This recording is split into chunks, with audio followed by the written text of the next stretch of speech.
This is Red Ice Radio.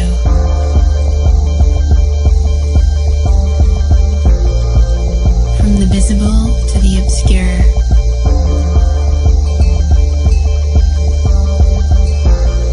RedIceCreations.com. This is Red Ice Radio. My name is Henrik Palmgren. Welcome, friends, new and regular listeners. We are based out of Sweden, up in Scandinavia, but for the last few programs we've been coming to you from the road.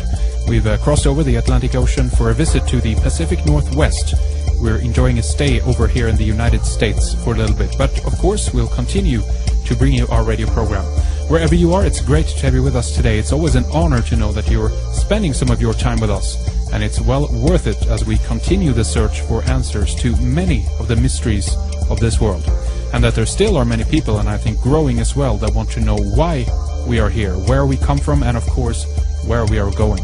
You can follow us regularly on RedIceCreations.com for much more. Also, thank you for all the kind email. We read it all, and feel free to send us your guest or topic suggestions, or if you have other news articles or tips as well. All the details are on the website. Lloyd Pye is a researcher and author widely known for his best-selling nonfiction book, Everything You Know Is Wrong, and his work with the Starchild skull.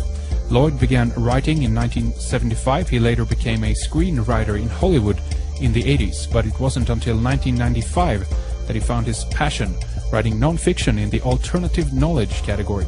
Lloyd's fields of expertise include intervention theory, the origin of life, of human life, of alien reality, and of hominoid reality.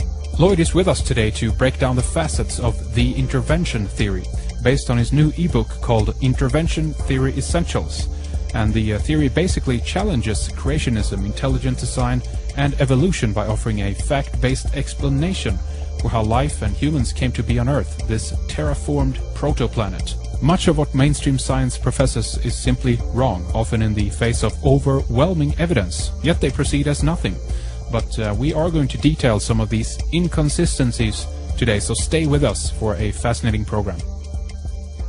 Welcome back to Red Ice Radio, Lloyd. It's good to talk to you again. How have you been since we last talked back in 2010? I think it was April, if I'm not wrong. I'm fine, and boy, you would know better than me. I don't keep track of it like that. But if you say so, I'm absolutely going to take your word. And yeah, it's doing good. Things are happening, and that's one of the reasons that I wanted to talk to you about it. You bet, exactly. I remember your first. Is it your first book, Everything You Know Is Wrong? It was published back in 1997. It's a big one, a monumental work in terms of detailing and tracking, obviously, the origins of the human race. But that is your first book, isn't it, Lloyd? Well, no, it wasn't my first book per se. I've written novels before that, but it was my first nonfiction work. Yes, it was, and I've since written a book about the Starchild nonfiction, and now I've written a couple of ebooks. So I work mostly in nonfiction now, but I started off, my first novel was published when I was 31, so that's 24 years ago. 34 years ago. God, I'm getting old. Don't remind me. The new one here that we're going to talk about and focus on, obviously, is called Intervention Theory Essentials, and this is it's derived from some of the aspects that you do touch upon in Everything You Know Is Wrong. It's released in an ebook format and stuff like that, and we're going to get into some of it.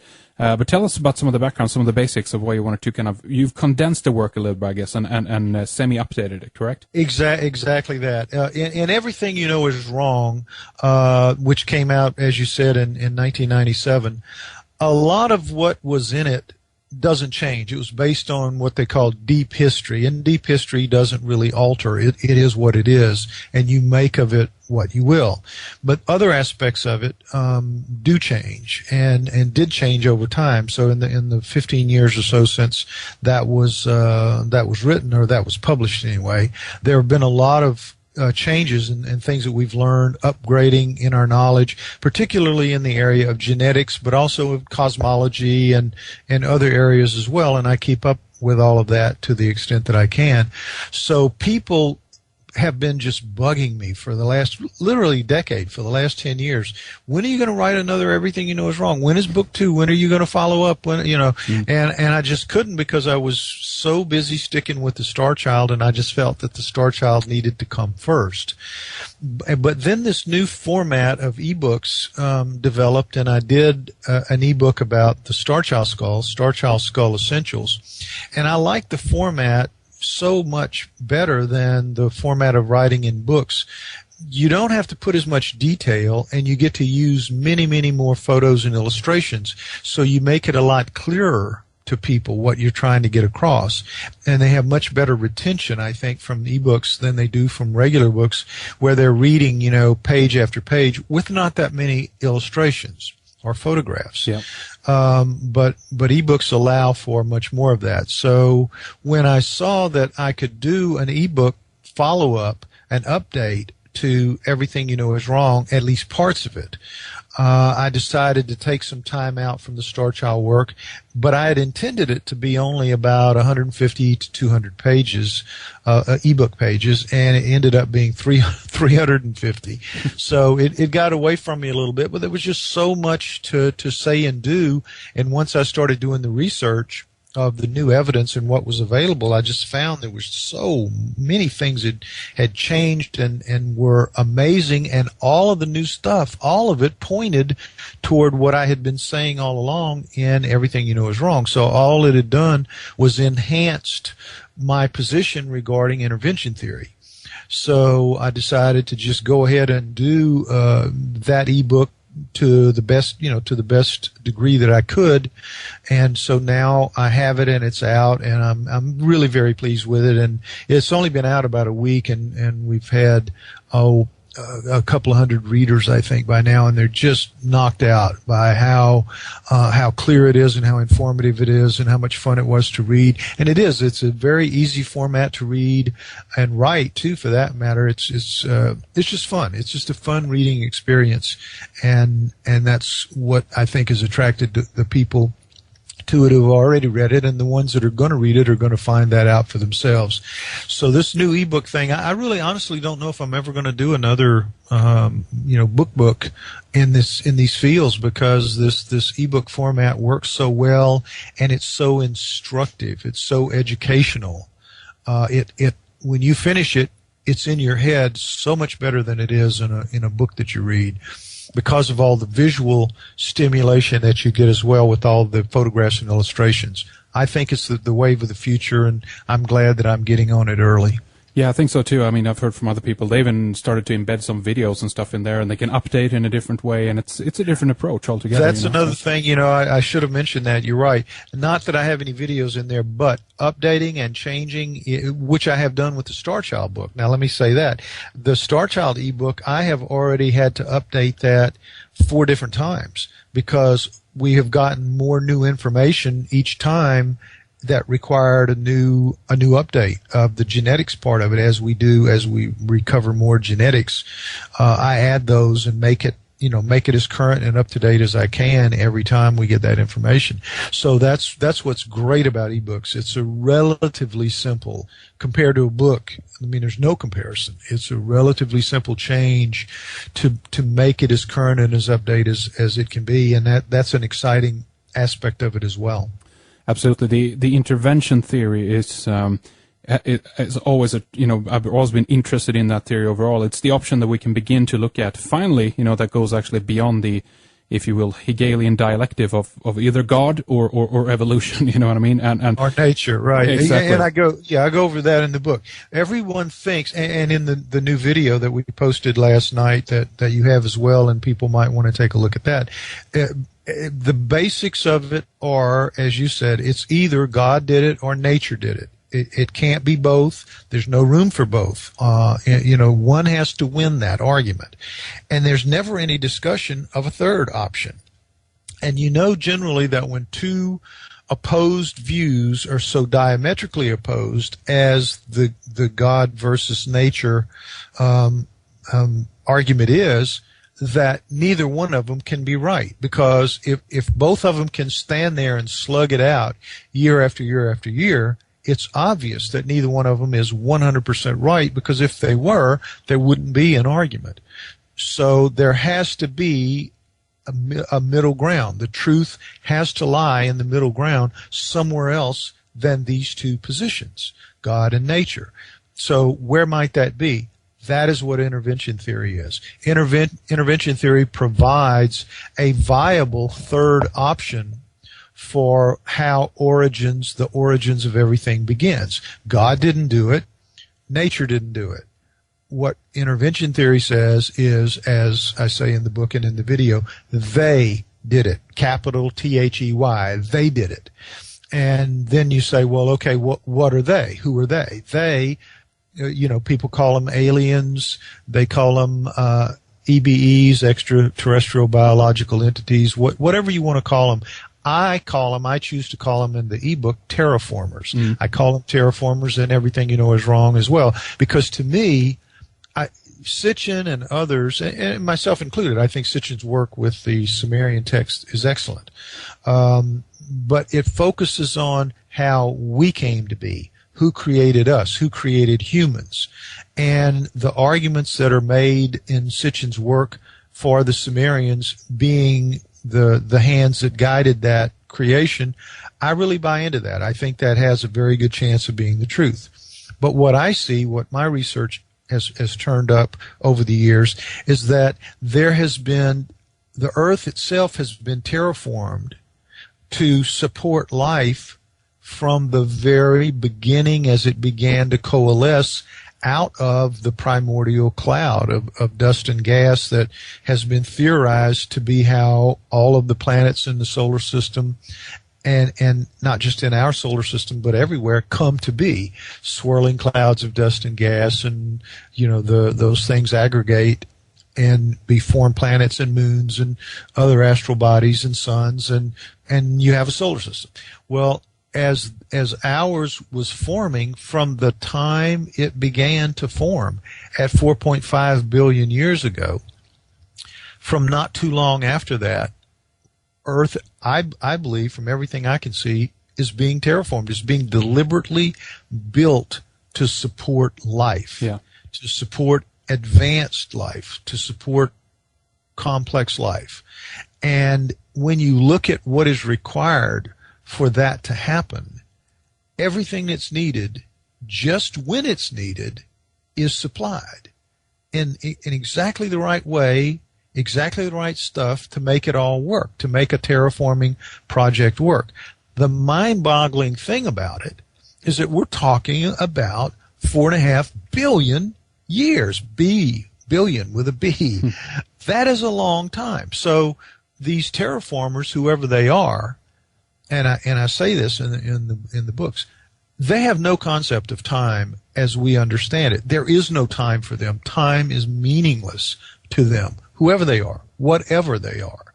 They seem to have a plan to terraform our planet, and they carry it out. And whenever there's a catastrophe, as catastrophes occur on the planet, we have very clear records of 5 major ones and several minor ones. They come in not too long thereafter, a few hundred to a few thousand years, and they resupply. They resupply the planet with whatever the new atmosphere can tolerate, can accept. And when you look at the records, it's all there, and that's what I've laid out. So I got so many questions about that from everything is wrong, people wanting to know more about the idea and more about the details of the idea. In everything is wrong, I thought people were going to be much more interested in the hominoid part of it and the human, the creation of humans part of it. So in everything is wrong, the beginning of everything, the beginning of the solar system, life, and all that, is not what I spend the most time and energy and effort on. But it turned out that in short changing sort of that aspect of it, that brought the most questions. So people wanted to know more. So I spent a lot of time in this ebook clearing a lot of those aspects of it up, and I think all to the good. I think it came out very well. Well, it's really interesting. I mean, the obviously we need to talk a little bit about the terraformers and all that, because at one point or another, we're still stuck with this question, Lloyd, obviously, of where they come from, and we're still kind of, exactly. Even if they created us, we've talked about this in the past, we haven't solved the equation, but if we look at it from the point of view of our life on this planet, we can potentially begin to break down some of these and go further and further back into the record to try to understand, but as you said, the interventionists in this case, the ET, the ancient aliens, or the Anunnaki, some call them, or you call them the terraformers. If we backtrack on that as well, then we're not talking about only the human species, but the origins of all life on the planet and the planet itself. The question is this proto-planet that you mentioned. Do you think that has been even positioned? There are some argumentation points here that even the solar system, the structure of that, actually has a design plan behind it. Do you go that far as well, Lloyd? No, I don't go that far. I think the moon is very likely put there and put where it is to assist in the development of higher life, because without the moon being where it is, exactly what it is, the way it is, we couldn't have the level of life that we have on the planet. So I think there's an argument for the moon being a construct, an artificial construct. I don't think the rest of the planets in the solar system are that way. I think that's too big a job. But I do say that there might well have been another planet where the asteroid belt is, because of Bode's law, and it just seems to indicate, the physics of it seem to indicate that there should be a planet there, even if it's a small one like Mars, smaller than Earth, that blew up.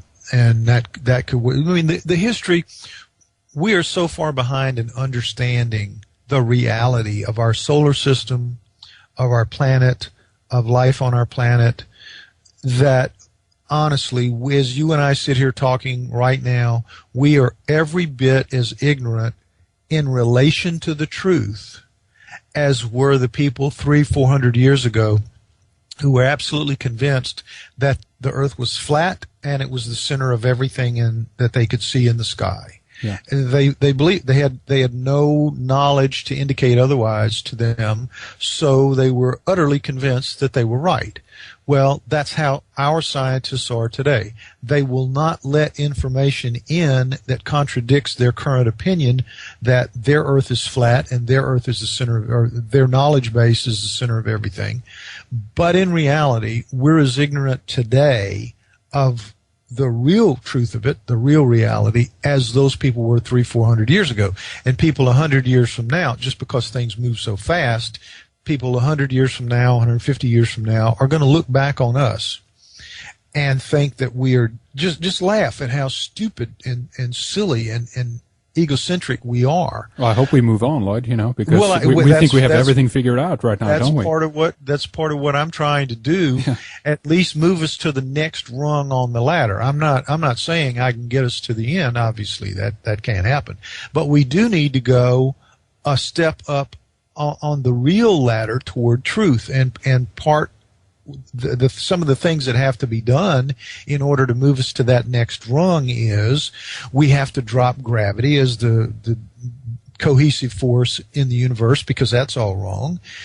We have to drop that life began here spontaneously when a lightning bolt hit a warm pond or a warm pool of water with the building blocks of life, and just all these ridiculous fairy tales. That's all they are, really. They're just fairy tales for kindergartners that mainstream science tells us and teaches us and insists that we believe, and insists that that we teach our children to believe, because they don't want to do the hard work of saying, we really don't understand this at all, and we need to go back to square one and figure it out. They don't want to do that, and I don't blame them. If I was in their position, if I was in a position of authority and power, like their leaders are, I wouldn't want the whole thing overturned on my watch. I wouldn't want the apple cart overturned on my watch. I'd want to keep things the way they are and let the poor dumb schmuck who comes behind me have to deal with the overturn of the apple cart. You know what I mean? And each one of them feels that way. So they suppress the truth every way they can and just hope that it just doesn't jump up and bite them on the butt while they're in charge. And so that those of us who are out doing the work that we do, and I include, you guys in this because you get the word out that from researchers like me, it's up to us. It's just a fight. It's just a dog fight. It's a battle.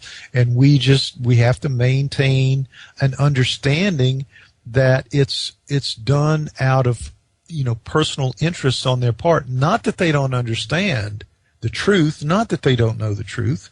It's just that if they admit it, they've got to change their way of life. They've got to change their whole belief system. They've got to change their textbooks.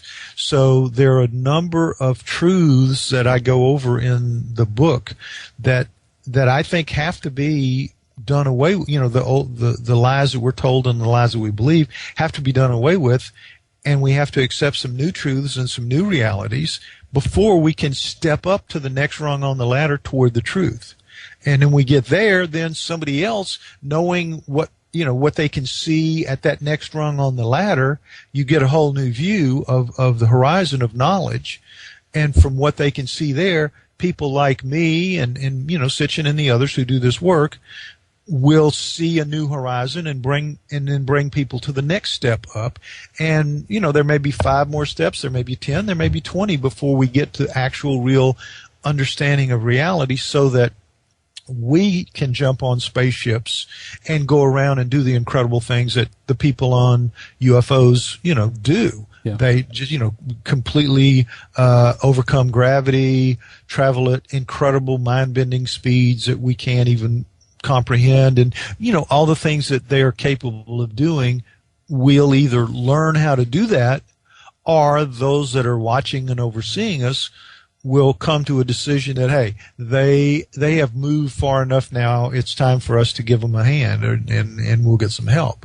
But we're not going to get any help as long as we are the ignorant bullies that we are now. I don't see that happening. Yeah. Why would they bother with us? We're like lab rats compared to them. So why would they bother? We have to figure it out for ourselves. We will not get any help till we reach a certain level of maturity as a species. And I really believe that we're the equivalent of, just snotty-nosed kindergartners relative to where we need to be before they're going to bother with us. That's my opinion. Yeah, well, I agree with that. I mean, we have to step it up and kind of, if you will, take the responsibility of growing up a little bit, basically, because if they out there, truly are wise and kind, and if in that sense even caring for mankind, I think they would do a disservice to actually step in at this point, Lloyd, and actually offer. The relationship that would develop would be too much of a parent-kid kind of relationship, right? And we would have no incentive or even reason to try harder. We would just look at them and say, help us out, mommy and daddy, kind of thing. You know what I mean? Well, no, I see it different than that. I think they look at us and they think, if we give them any help right now about, physics or anything, all they're going to do is try to weaponize it to kill each other. Yeah, they're not going to use it the way we intend for them to use it. They're not mature enough. They're not old enough. They're not capable of dealing with power. We can't give them power. Yeah. Beyond oil, beyond nuclear power. I mean, look how poorly we handle nuclear power. Look how poorly we handle the energy that we have. Yeah. So what if they were to give us limitless energy? Just limitless, free. Teach us how to tap into the great electrified plasma that's out there. We know it's there. I mean, we know Tesla was fooling around with it. I mean, we know it's there, but our oil people don't want us to tap into it. They don't want us to learn how to use water, hydrogen, any of the major possibilities of alternative fuels. So why would aliens dare to give us anything at all that we could turn into a weapon? Yeah. Because that's exactly what we do. There would be no, well, now we're going to get you to sign a contract here where you won't turn it into a weapon. And ridiculous. The first thing we'll do is have some black op thing where they're hiding it as best they can, turning it into a weapon. I wouldn't trust this for a moment. And I think the aliens, if they're aliens, if they're smart enough to be that, they're not going to trust us. So we've got to grow up. We've got to mature. And part of that growing up and maturing process is accepting some truths about ourselves that are uncomfortable to accept. And the major truth there is that we are a genetically engineered species that wouldn't be here at all if somebody hadn't decided to create us. And furthermore, that in the creating process, because they didn't really care, they were building a slave and a servant, and they didn't really care about the quality of the product, we are very, screwed up. We have over 4,000 genetic disorders. Most people aren't aware of that, but we have over 4,000 genetic disorders and counting. That's not a normal, natural amount for a species, because nature tends to weed out genetic flaws. Those flaws are in there because we were being created on a schedule. Get it as fast as you can. The normal rule is, for us, normally it's better get it right than get it fast. Take your time, get it right. That wasn't how it was apparently when we were being built. It was, doesn't matter how screwed up they are, doesn't matter if 1 in 100 are faulty, it doesn't matter if 1 in 10 are faulty, get it for us as soon as you can. And so we were created after, I might add, a great deal of trial and error if you go by the Sumerian texts. So all that trial and error, the damage created during the trial and error to create us, they left. They didn't go in and fix. And so that's why I think we carry so many of those genetic disorders. Well, that's an interesting point, because if we go back again then and talk about the construction or how the planet was basically terraformed in the early stages, that means a lot of work and a lot of effort obviously went into that. And the question is who that was for. Was that for us? Was it for them? Was it for all the other species out there? There's a number of theories about that. Well, and it's a very good point. I don't think that the beings, whatever they are, that terraformed the Earth from the beginning, from 4.5 billion years ago, I don't think they are the same as the Anunnaki at all. Okay. I think the Anunnaki are a sub-level way, way, way under them. The Anunnaki, to me, are like us a couple thousand years from now, maybe a few thousand years from now. They're us at a different level of sophistication, but they still have not worked out a lot of their problems, a lot of their social interaction problems. I mean, those guys were warring among themselves very regularly in the way that we do. A lot of our worst characteristics seem to come from them, or we certainly act out a lot of the way that they behave. Yeah, that's right.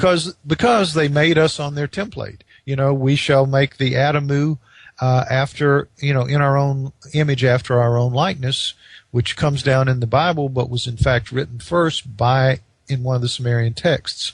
So we are a prototype model of them, but dumbed down, made very much more stupid than them, and made genetically with a lot of faults that they probably don't have. But still, we've got a lot of their emotional miswiring, which makes us, warlike and all of the other things that we do that are so reprehensible. We're an interesting mix, of Mother Teresa and Cheney and Bush, people like that. Right. I mean, those or Saddam Hussein. I mean, let's be fair, or the Stalin, or there's a number Stalin of people out there. You have all, you have that mix within us. Yeah.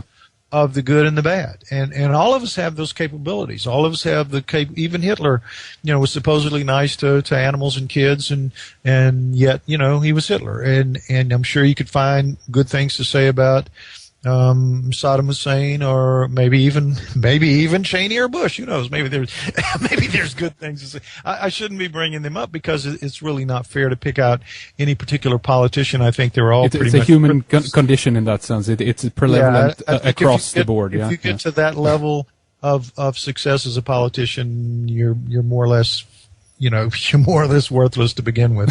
So anyway. But that's getting off track of this. But it's a good point, because it goes back to that idea of just trying to battle the human condition, why we have so many problems, why things are messed up. Because again, if we go back to this idea, if this has been a plan to begin with, a very detailed, fine, beautifully executed plan, it's almost like, well, I'm not saying that the human experience per se is a mistake, but the genetics of it, there seems to lack in that sense. But for a moment then, just let's backtrack a bit, because I want to ask you about one interesting aspect that you bring up about the protoplanet and the introduction of anaerobic, I think it's called, organisms, right? And the creation, basically, of oxygen. Tell us about that, Lloyd. Yeah, it's really, really, boy, one of the most interesting things, and I'm already getting a lot of great feedback from people who are saying, I had no idea about this.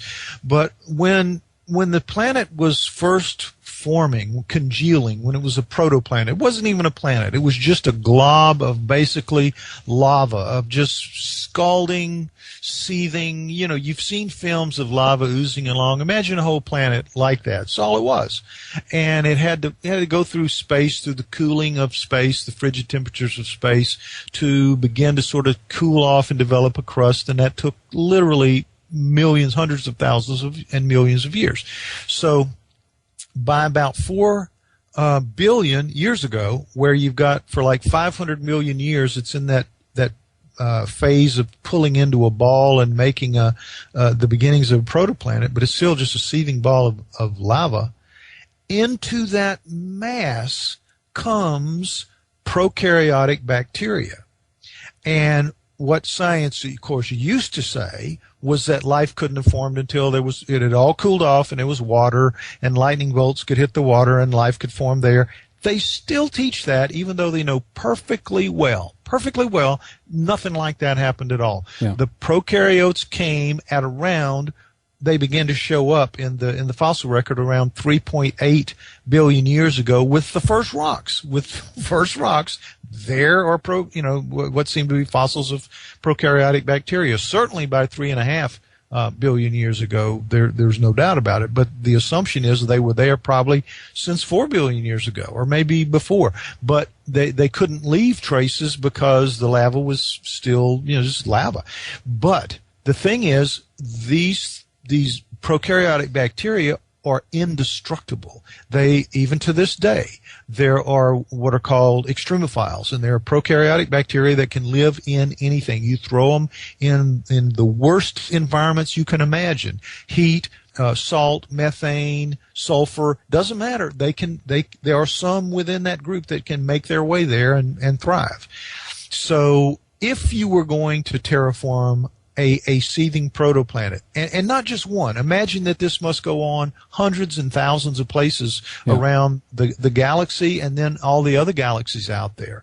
This looks like a program to take a burgeoning solar system where you can't know in the beginning which planets are going to end up in the zone of life. So you probably sprinkle these prokaryotic bacteria on all of them, and you wait to see when the orbits stabilize which one is in the zone of life and which one isn't. Turns out that Earth was in the zone of life for here, as we understand the zone of life, and that may not even work on other places, but for here, that's how it seems to have worked.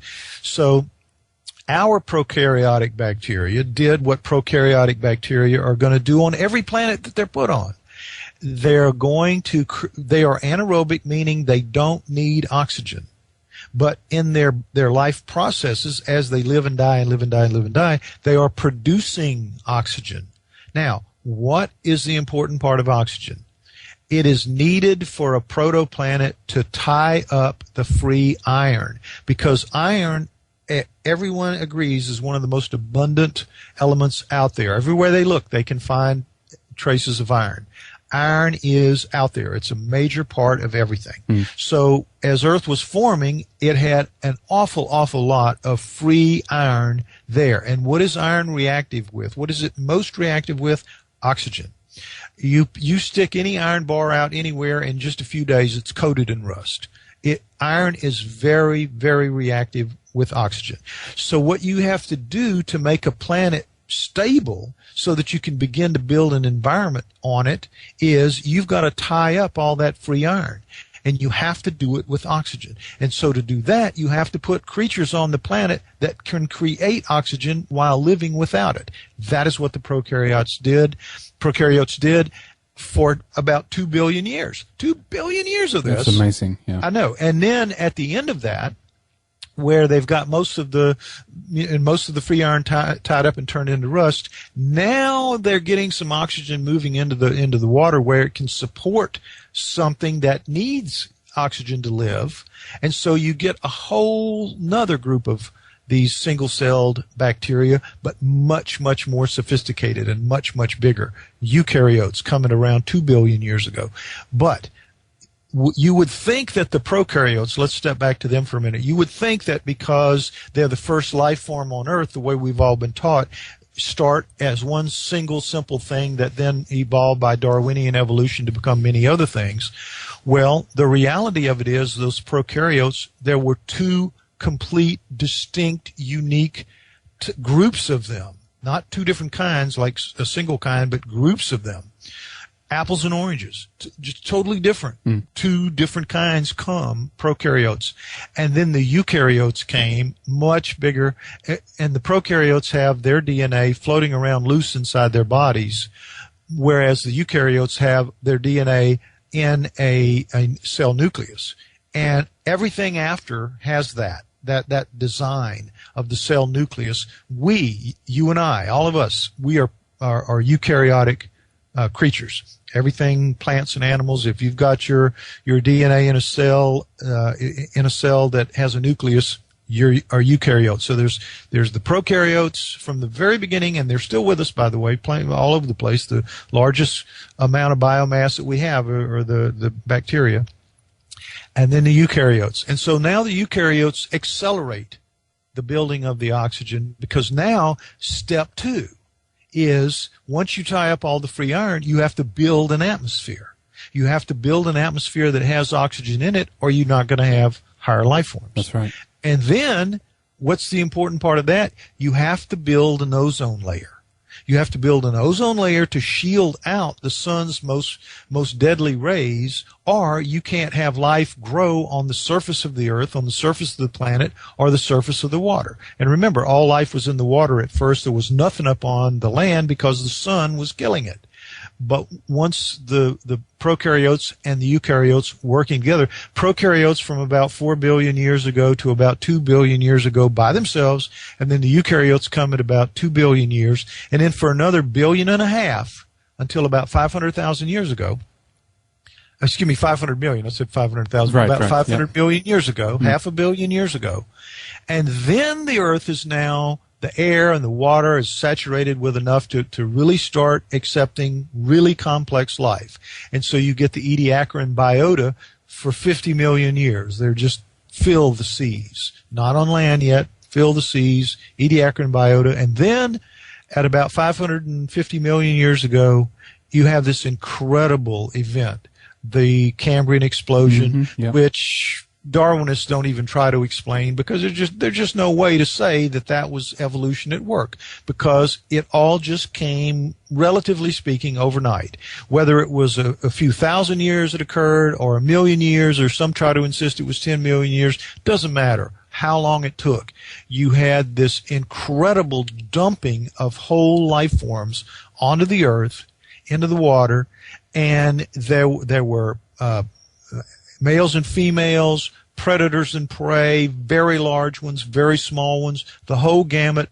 Nearly all of the animal phyla that we have today are represented in the Cambrian explosion. They all come overnight, the whole thing. And what do they look like? Go look at pictures of them. All you got to do is pull them up and look. They look like they come from another planet. Yeah, they that's don't right. look anything like here. Well, they did come from other planets. That's why they look like they come from another planet. There were other planets out there where life forms had been created, and all the terraformers did was they took some readings of the water, readings of the air, and they said, okay, we're ready now for this. Bring us this, or let's go get this, or however it was created.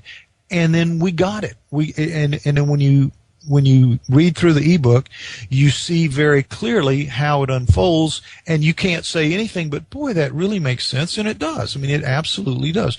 Earth was being terraformed, no doubt about it. All this stuff about evolution, it's just a fairy tale that they put out to keep people thinking in simplistic terms so that they don't feel like they have to bother with learning anything more about it. Well, I know how life occurred, and that's it, and I don't have to worry about it. I'll worry about other things. I'll worry about being a consumer or whatever. But this is really how it had to happen. When you look back at the evidence, I think it's overwhelming, and I think most people that take the time to read the book are going to come to the same same conclusion. I don't see how you can come to any other. So much to discuss in terms of that, but what about the red planet Mars? That seems to be potentially maybe a failed attempt of this trying to free the iron into iron oxide, right? But it's still the red planet, right? Absolutely, absolutely. That's exactly it. In other words, like I said, I think the terraformers, when they came, they put the prokaryotes everywhere, on every planet, because they wouldn't know in the beginning which ones were going to fall within the zone of life. So Mars got a dose of them, and because they can live in any environment, I'm confident that on Mars there are going to be some forms of living bacteria. Their form of it, whatever it is going to be there. I'm very confident. There's some evidence to indicate that it might be true, but they've been talking for years, haven't they? About there's all that debate. That it looks very much like there are fossils, but of course scientists don't want to acknowledge that possibility, so they've found ways to talk themselves out of believing it. But they sure do look like fossil chains. They look very, very much like cyanobacteria to me. So we're going to have to wait for confirmation. But I believe that all planets got their dose of prokaryotic bacteria from the beginning, and the ones where they could take root and develop a planet that could accept higher life forms. I think in our solar system, the only one was Earth, and so they went about fixing Earth so that it would support higher life as it does today. We've had major explosions of life, as you mentioned, as the Cambrian explosion, but there's also been, from that point, major extinction events that seems to happen over and over again. What do you think that's about? Is that from the designer's point of view as well? What do you think? No, I think those are just exactly what the word implies. They are catastrophes. They are things that happen that the terraformers, I don't think the terraformers sit here and watch over us all the time. I think we're on a kind of a schedule of visits, and they know, it might be a circuit like a paper route or something, and they come back every so often to see how we're doing, and they make adjustments.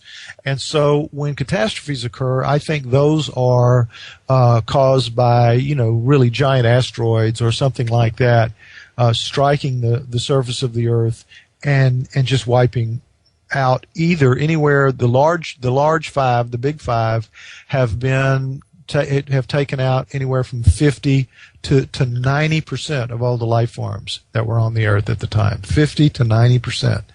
And then the smaller catastrophes are less than 50. And it's hard to say a small catastrophe taking out less than 50% of the life forms. Yeah. That's how they classify them. But I think personally that in almost every case, I think it's from a collision with some other astral body that's out there, because they're floating around. I mean, there's no doubt we've got an asteroid belt. I don't know that we have an Oort cloud or not. Maybe we do, but there's plenty of bullets out there floating around that could hit us, and in the past have, because we can see the scars on the skin, on the surface of the Earth, Meteor Crater, if you've ever been there, and some of the others that are well known. It's clear that it happens. The one that took out the dinosaurs, you still hear arguments about that, but I think most people agree that was caused by an asteroid hitting on the Yucatan Peninsula. So these disasters do occur, and so the next time the terraformers come around and they see, wow, it's like coming home and seeing your house burn down, we're going to have to see what we got left here. What do we have left? And they'll check and they'll see what the new environment is. And because, each one, there's a different environment after it occurs. And they say, okay, well, we can bring this in now. And so they do. And then they let it spin off from there.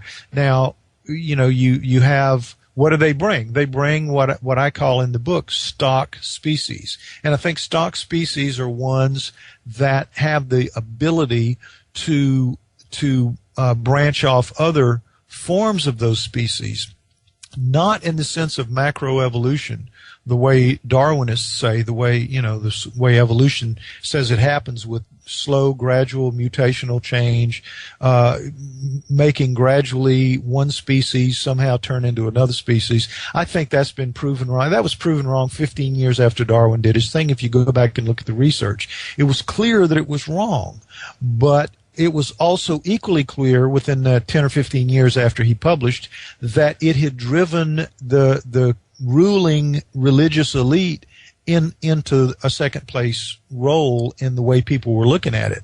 So once science understood that they had been put in the catbird seat by Darwin's book, even when it began to be clear that he was wrong, that there was no such thing as macroevolution, and Darwin himself said, if you can't find the intermediate species, I can't find them, and if nobody, I'm assuming that they can be found, but if they're not, then my theory has to be wrong.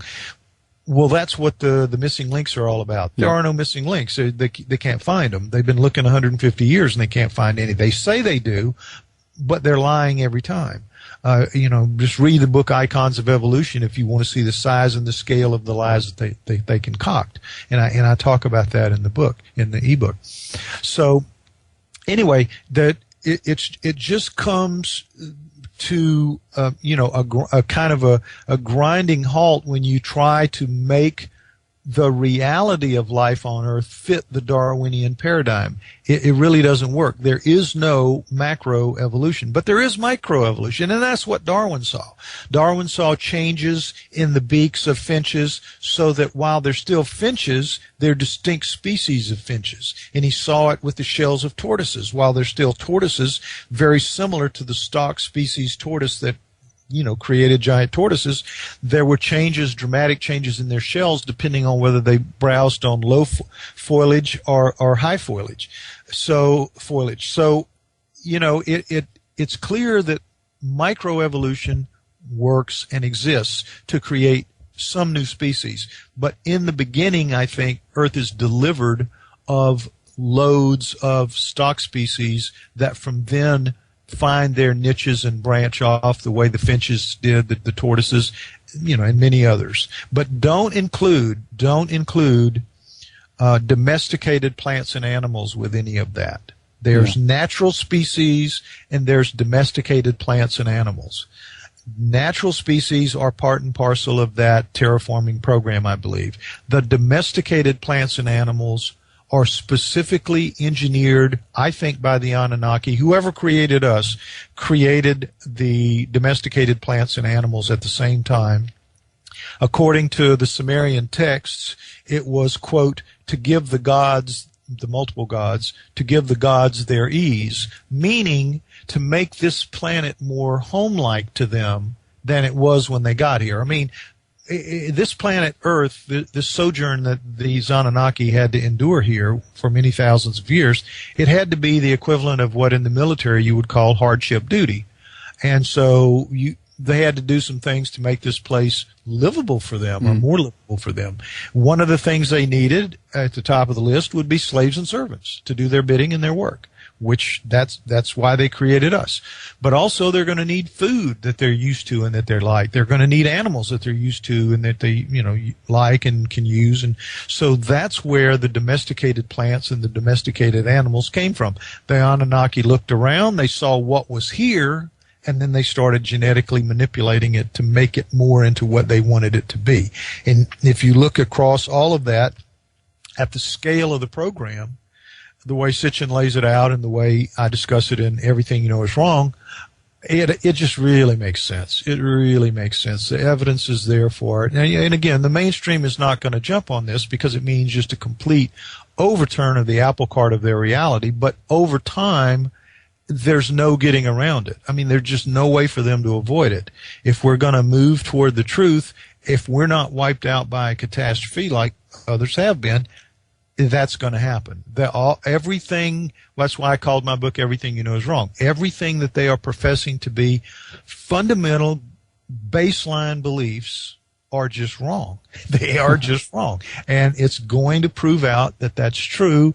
And we'll, maybe not us so much, but certainly our kids and our grandkids for sure are going to live in a world with an entirely different set of realities than we all live under, which is kind of the way it is with what our parents and our grandparents lived under. That's the way it is, the way it works, the flow of time. That's right. I certainly hope so, that we manage to move on, as it were, in that sense, and actually figure some of this stuff, because there's a lot of questions out there, a lot of things that are, remaining untouched, as it were, and for good reason, just as you just laid out, that will be too upsetting at this stage, and things are too orderly at this stage. So many questions that they, not are willing to address or answer, or basically just, deny it.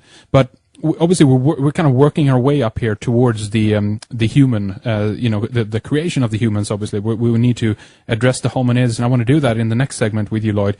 And before then we wrap things up, let's talk a bit more about the book and how it's available and so forth. It's called Intervention Theory Essential. It's an ebook.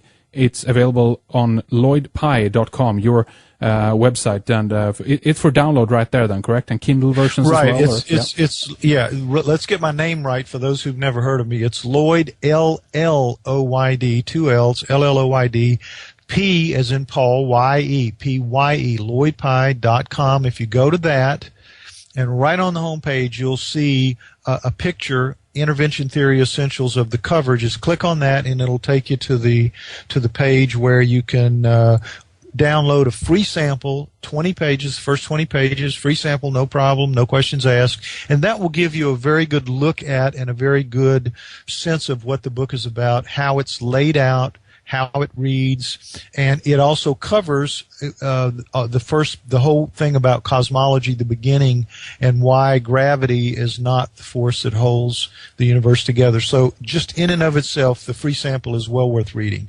And then you can, if you want to get the whole book, you can purchase it there, and you can get a high-res version for if you're going to read it on a computer or a laptop.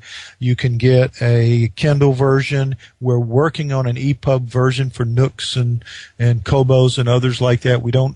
That's harder to create than the one for Kindle was, and then of course there's a low res version if you just want that for an iPad or something like that. Or what you can get whatever you think you want, except we don't have an EPUB yet for Nooks and the others. But most people have Kindles, and so Kindles are covered, and certainly if you have a computer or a laptop, get the high-res version because the illustrations and photographs are beautiful at that level.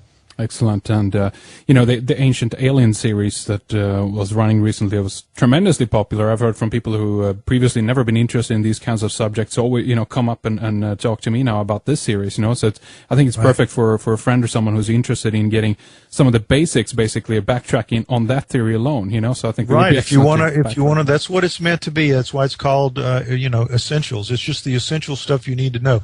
I should also say it's 350 pages, but it's ebook pages, so they're much easier to read and get through.